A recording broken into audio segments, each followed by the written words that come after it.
Le sujet de l'éducation de santé dans la province canadienne de l'Ontario reste un sujet assez controversé. De l'un côté, il y a les parents inquiets que leurs enfants sauront trop et trop tôt. De l'autre, les professeurs inquiets que leurs élèves auront un manque de connaissances primordiales pour leur santé et leur façon d'interpréter la société. Aujourd'hui, on verra le cas pour le changement au curriculum sexuel de l'Ontario et pourquoi il est important d'éduquer les générations futures sur leurs droits et obligations concernant la santé sexuelle. Le premier curriculum de santé sexuelle a été mandaté par la province en 1987 après l'épidémie de sida. Depuis ce moment, c'était la responsabilité des professeurs de remplir ces conditions.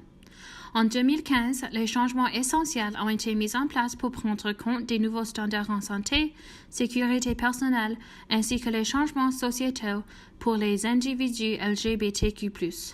Maintenant, la province tente de revenir au programme cadre des années 1990 à cause d'un mouvement d'inquiétude de la part des parents des élèves. Par contre, après une recherche carrément simple, c'est facile de constater que les ennuis des parents sont basés sur les rumeurs et les suppositions injustifiées. Dans les années primaires, les étudiants apprennent les principes bases de l'hygiène et l'espace personnel, ainsi que le concept de famille avec les parents de même sexe et le consentement.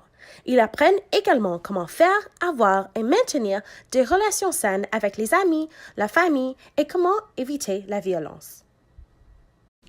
Les années intermédiaires apportent un peu plus de complexité à cause de la puberté et les changements corporels qui s'en suivent.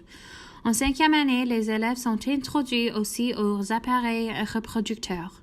En 6e, ils adressent des notions préconçues et les stéréotypes pour éviter le jugement et pour promouvoir des relations saines. Finalement, les années secondaires apportent le concept des décisions personnelles et les choix de santé sexuelle. Les thèmes de prévention de grossesse, ITS, ainsi que le retard des relations intimes et image de soi. En effet, le nouveau curriculum n'a rien d'inapproprié aux élèves de l'Ontario.